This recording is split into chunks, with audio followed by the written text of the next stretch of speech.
Hello guys! Welcome back to my YouTube channel!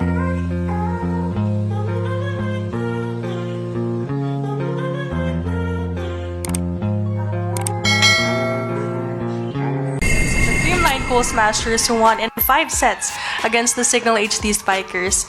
Coach, congratulations on this win. Nadala kayo into 5 sets but nakuha nyo pa rin yung panalo. Anong masasabi mo sa naging talagang determination ng team to get this win?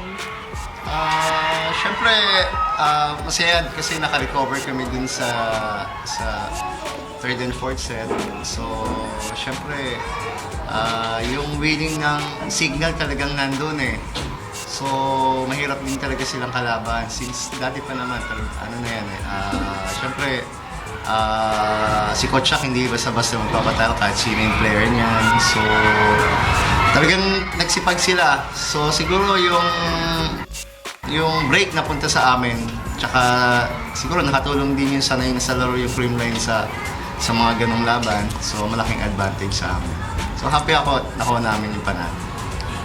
Thank you, Coach. And for Pons, 27 points in this game. Siguro nung 5th set, kayo as players, ano lang yung tumatakbo sa isip nyo na yun nga down 2 sets kayo and kailangan nyo makuha yung win na yun? Actually, nung 5th set, hindi na namin inisip na down 2 sets kami. Parang 0-0 na kasi. Parang, yun lang, parang ang ganda lang nung 5th set kasi parang bumalik yung energy ng team. Kasi nawala talaga nung 3rd and 4th set eh. Parang, ang ano namin sa loob, parang medyo matamlay. Pero nung 5th set, talagang bumalik yung energy ng bawat isa and sobrang ganda, ang saya sa loob na naka-recover kami dun sa 3rd and 4th set. Thank you. The floor is open for questions. Coach, for you lang, ano lang yung masasabi mo sa naging growth ni Pon sa team nyo? Lalo na mula nung nag-MVP conference, nung reinforce siya, kumbaga tuloy-tuloy na yung pagpapakita niya ng ganito.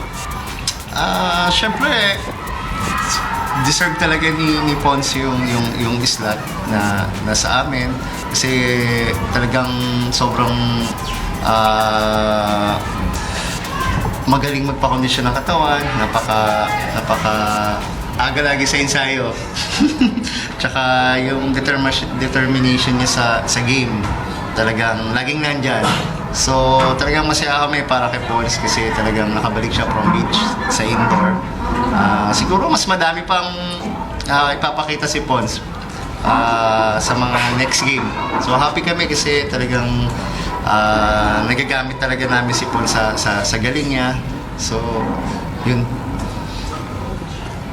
For Pons, simula nga nung reinforced conference na yun na nag-MVP ka, ano yung siguro mga naging pagbabago sa'yo or tumaas ba yung confidence, nagbago ba yung energy, o kumbaga naging consistent ka lang from the start na tuloy-tuloy lang yung bigay para sa kanya? Actually, gusto ko lang din talaga maging consistent. And yung goal ko lang talaga everyday sa training pa lang na mag-improve ako kahit 1% lang everyday. And yun, parang sa training kasi, parang na-challenge din talaga ako kasi sobrang competitive ng lahat. So, pahirapan talaga pumuntos, pahirapan walang nagpapabagsak ng bola. So, as a player talaga, na-challenge din ako sa mga kasama ko. So, parang sobrang laking bagay yon sa akin na pagdating ng laro talagang hindi ako papayag na basta-basta lang. And for Coach, pagdating po sa mga 5-setters, siguro meron bang specific instruction o may ginagawa bang iba o paano lang talaga na-handle ng Creamline lagi yung mga 5 sets kahit sabihin na nating humahabol yung mga kalab? Wala naman siguro. Talagang siguro yung willing na manalo kahit na 5 sets ba per set or 4 sets. So, back to basic lang palagi. Ayun naman laging nire-remind ko, huwag silang ma-pressure, back to basic lang, ang mga basic service receive, yun naman talaga yung nagpapanalo. So, yung willing na manalo, yun yung laging dala ng Creamline. And Coach, siguro po, update lang din po kay Alyssa po na hindi na po siya halos nakabalik. Ano po yung naging problema po siguro sa tuhod niya po ata yun kanina? As of now talaga wala pa akong alam. So kinamusta ko lang siya. Sabi ko tinanong ko siya kung okay siya. Sabi niya naman okay.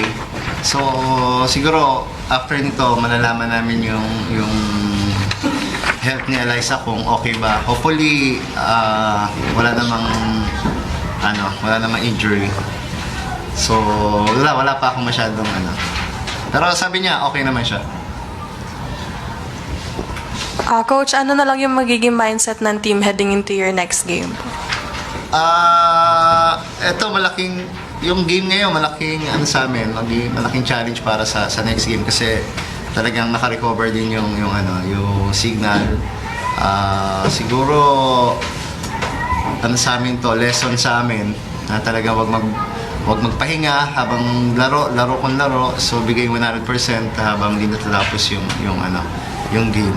Kasi first 2 sets nakuha namin, okay naman. So, lesson sa amin to. So, practice muna ulit kami for Cherry. Thank you, Coach. Thank you, Pons. Congrats on the win. Thank you.